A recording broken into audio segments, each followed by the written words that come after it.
Hello, welcome back to my channel, and this is gonna be a rather very short video, and the topic is buying console accessories in 2022.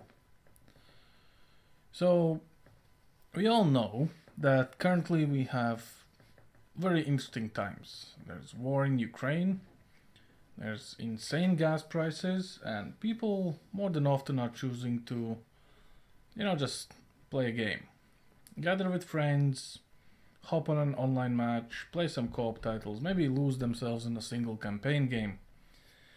And to be fair, since PlayStation 5 has come out and you can finally play things on 4K 60 frames, then, it's a very big screw you for the PC Master Gaming race, considering the PC Master Gaming race is unable to get the 3000 series GPUs, at least the good ones like 3080 or 3070 Ti. I'm not talking about 3060, nobody talks about 3060.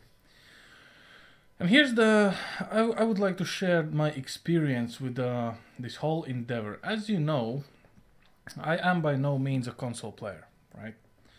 If you've been on my channel for longer than 20 seconds, you will probably see that I don't have a single video of me playing games on a console, because I don't have one.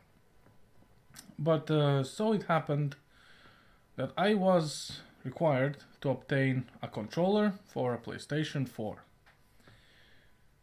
And this is where things got very interesting. So when people are looking for things to buy, you have a choice. You either go and you buy a brand new item, or you can just, put a little bit of a gamble on and go for a second hand. There's a lot of second hand marketplaces around. When it comes to UK, I would say there's only two that are most widely popular. The first one is the Gumtree, and the second one is Spock. Now, we could talk about Facebook Marketplace, which, to be fair, sometimes is actually better than the previous mentioned ones. But this particular adventure of obtaining a PlayStation 4 controller led me down a rabbit hole I did not know existed. So apart from me trying to obtain a controller the usual way, which is second-hand, because honestly I don't really have a problem with second-hand things.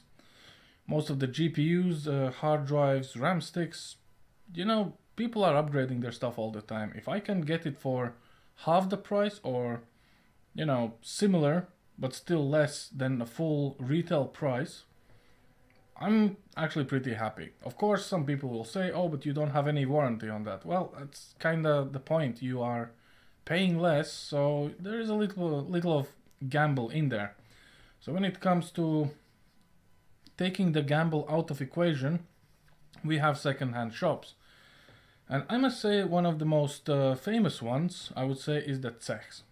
So those who are from UK, you are probably very, very, very,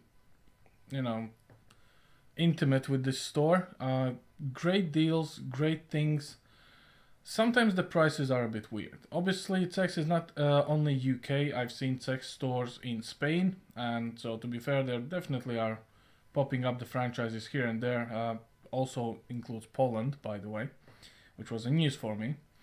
Then we have the game, and then we obviously have every single pawn shop that you could find on the street, but most of them are closed due to COVID.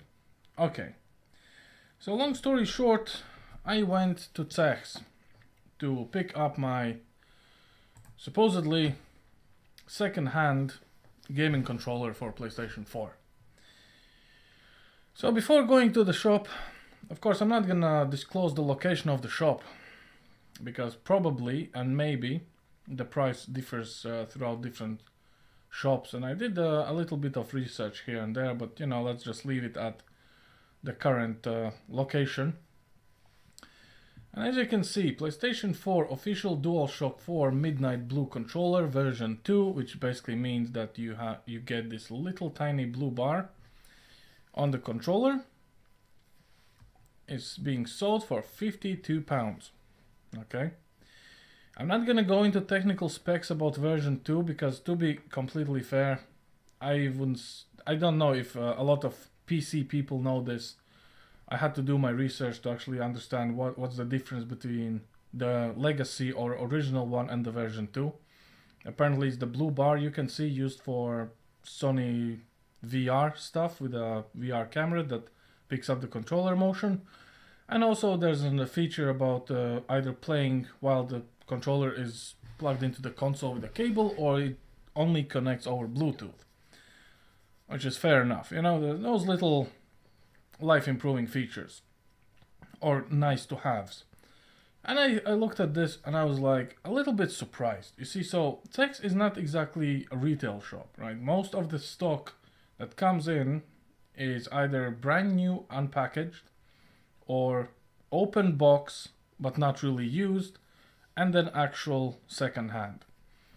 Now, to be fair, I've bought a lot of things from Zex back in my day because it's a gold mine specifically for older hardware, and well, damn, I like older hardware, and it's the cheapest way to get it. Also, they do offer 24-month warranty on every purchase, so that's an offer you cannot beat for the, you know, for a cheap price and a thing that supposedly works. And if it doesn't work, you just exchange it.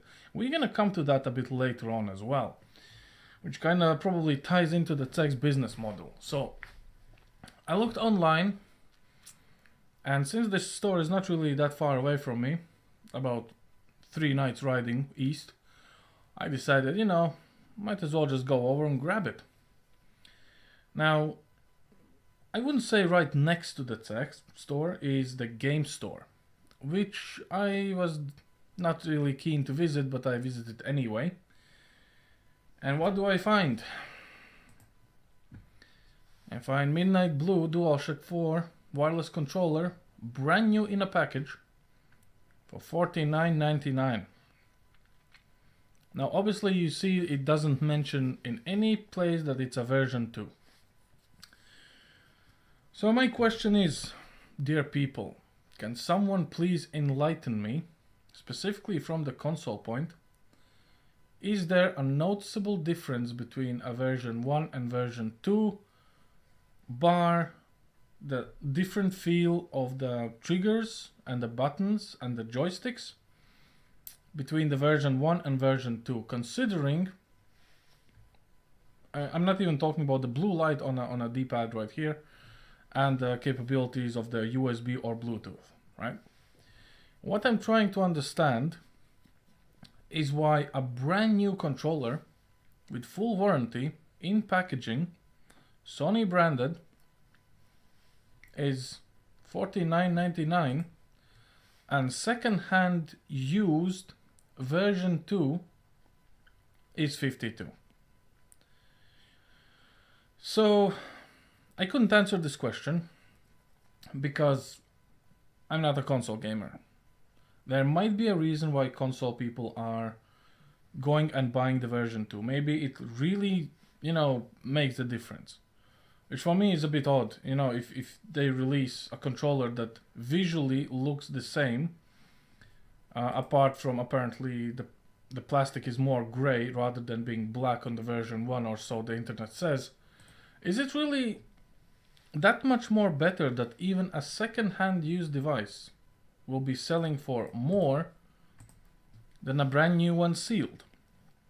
So I'm gonna leave this answer to you guys. You can actually write it down in comments what do you think about it.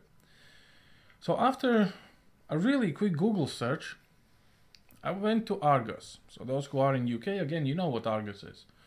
Probably something very similar to US Target or Walmart or Tesco's or something else. Basically, you order stuff, they have a catalog, and if they have it in stock, they bring it out. You do basically your actual retail shop. I go to Argos website, lo and behold, PlayStation 4 DualShock version 2 wireless controller Midnight Blue, $49.99.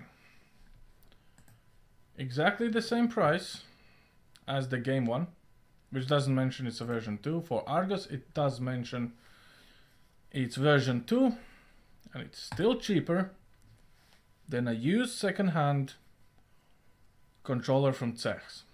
Now, I'm not throwing shade at Zex, right? As I said, I have some stuff from them, and everything works fine.